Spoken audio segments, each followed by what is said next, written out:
for you? What a heck of a game. Like I said after the game, I'm extremely proud of the effort of our older guys. I think a lot of we get categorized as a young football team with a quarterback that's young, but our older guys led us. They were in and out of a real football game, a physical game. DeShazer Everett leaves the game with a shoulder, ends up making critical plays at the end. Howard Matthews, same thing. Guys went back in the game, and Malcolm Kennedy. I thought he was done. Matter of fact, they said he was done, and I look up and he just goes running right back out on the field and catches a winning touchdown. So those guys, I think, kind of epitomize what today's effort was about, and that's the kind of senior leadership that it's going to take in a league like this, because it was a very, very physical football game, and we made enough plays at the end to win. Okay, we'll take a question on the front right here, and then we'll move to the side. Kate Haropoulos, Dallas Morning News. Hey, Kevin, what did you learn about your defense today, particularly in the second half and in overtime? Well, I think that when you're down 14 with, 8 minutes to go in the game, in order to win a game like that, it takes a complete team. And, we every phase had their poor moments in the first half. Offensively, we were a beat off. Defensively, we gave up some big plays, and then special teams, we give up the fake. So, but I tell you, the talk at halftime was extremely positive from our team. There wasn't a lot of panic. There wasn't a lot of finger pointing. Coaches did a great job of keeping guys calm, and I think as coaches you can see that sometimes, but as players there was a confidence during the game, and I think that showed at the end just how the older guys, that's what I get back to, those older guys are guys that have been through things like that. We got a bunch of young guys out there that were a little wide-eyed, but the older guys kind of calmed everybody down. There was a lot of real positive talk, and we need that. We need to win a game like that, and particularly in the fashion that we did at the end with our defense, having to stop them, not just in overtime, but the last couple series. Question on the aisle, and then we're going to go over to the middle. You and some of his teammates have always described Kenny as a guy that doesn't get too high, doesn't get too low, but he said earlier that he was a little high and low in this game. Did you notice him being more emotional than usual, and what did it kind of say to go along with that he was able to battle through whatever it was and still come out and make big plays late? This game is good for us as a team. It's also good for him. It's the first time this year we've really been in that situation, and we're off a little bit, things here or there. We turned it over, but to come through and play the way he did when at the end of the game is a big confidence boost for him. Not that he needs it; he's a pretty confident guy, but for our team too. And I looked over there, right before the overtime, and all the receivers got together and put their hands in there. They believe in themselves, and the team believes in themselves. So. I think it's a confidence boost for a lot of different people, and there's a lot of things we can learn from it. Arkansas is I said before the week, that's a good football team, and they're vastly improved from a year ago.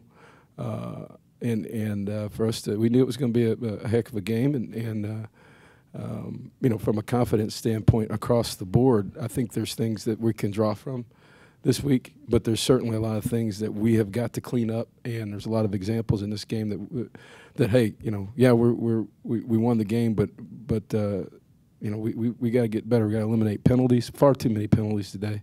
Turned it over, but we made enough plays at the end to win.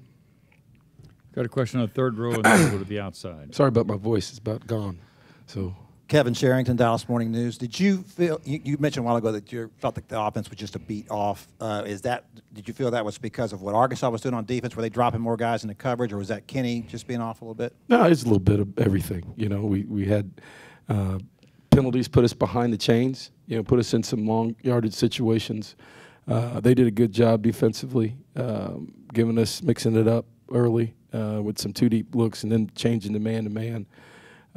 Not letting us get behind them early in the game, and we had some success running the ball early because of those looks, and then you get behind, and the clock becomes a factor in the run game. So I thought we did a nice job in the second and really in the fourth quarter of finding something and mixing it up with the clock the way it was. But yeah, I mean, we like I've said before, if we don't score right away or every time, everybody thinks we're not playing well. So they got defense and coaches too. So we're going to be in games like that, and I think the key is that you have to have a personality as a football team that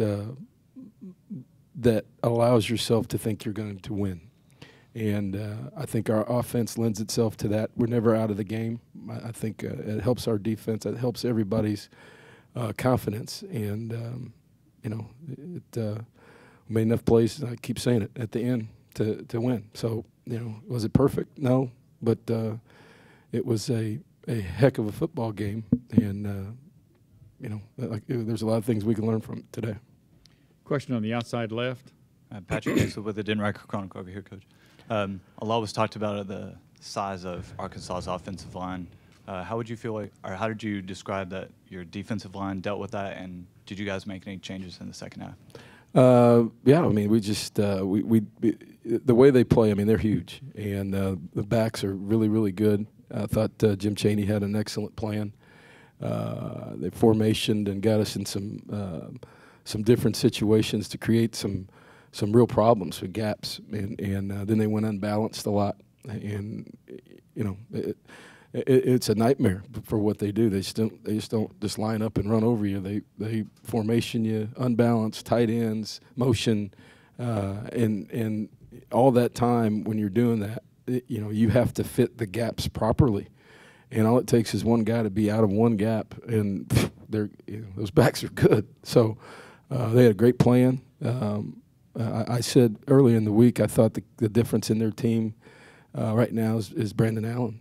I think he made some throws early in this game that were right on the money, in tight coverage, and then because we started loading it up, we cut some guys loose and play action deals. So they create a lot of problems for you defensively. But I can't. I think our depth helped us. Were we perfect? No, but we were better, and we got some critical stops at the end, enough to get us the ball back and give us a chance to win. Got a question on the aisle. Coach Dave Michaels, North Texas Sports Network. Coach, at the end of the game, watching some of your players coming off the field, I saw that look on faces of that they've been through a war. They literally went through 60 minutes of war with another team. What does that do for your team? How does it build on that? And how do the upperclassmen help the younger kids that had that wide-eyed look you were talking earlier about, going through 60 minutes of that? Yeah, it was a heck of a game. And like I said before, I think a lot said about our young guys, the talented guys, but you look at the critical plays at the end of the game, they were the old guys that had been taken or carted off the field a couple times. And like I said, I use those three guys as examples. Howard Matthews makes a hit over there on the sideline and on a tight end, which was a critical play going in the fourth quarter. DeShazer is making critical plays, and of course Malcolm Kennedy. Those are guys that have played a lot of football here and have been in a lot of these types of situations, and really led us. And in a game like that,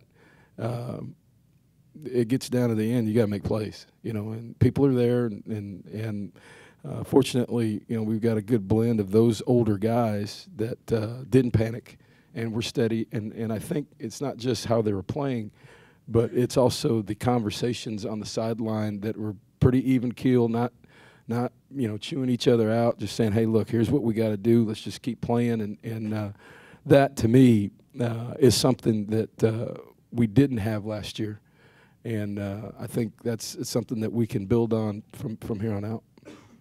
Got a question on the front row. Coach, this kind of piggybacks off of a question a little bit ago, but how impressed with you with your front seven, especially down the stretch? Well, down the stretch, we had our issues early. What are they, the second or third highest scoring team in the country, and they're good at what they do, and our guys just kept going. We didn't fit some gaps sometimes. We're rotating linebackers in and out of there. Jordan came into the game with that ankle, played through it. Sean Washington again has made his presence felt. I think he really helps us as a difference maker in there. So the rotation up front and allowing us to getting Ivan back was big in there, and being able to rotate those guys and try to get them to third down situations and get some of our young pass rushers going. That was the difficult part in the first half. We couldn't, whether it was third and short or getting behind the change penalty wise, giving them short fields or short yardage, and we couldn't get our young guys going. Miles and Day-Day, but they're more pass rush guys than they are these type of guys, and they turn that game into that. So I think the rotation of the front's good. We just got to keep getting better, and there's a lot of things from this game that we can learn from. But there's also, like I said, there's some confidence that we can draw from it because that team's good at what they do running the football. Got a question on the aisle, and this is going to be the last one for the coach. Kevin, Gabe Bach, Texags. We don't talk about Ed Pope enough, I don't think. 4 catches, 151 yards, and 2 touchdowns. How good of a football player is Ed Pope? And then talk about that 86-yard catch and how that kind of got you guys off the map. Yeah, people have kind of forgotten about him. He was a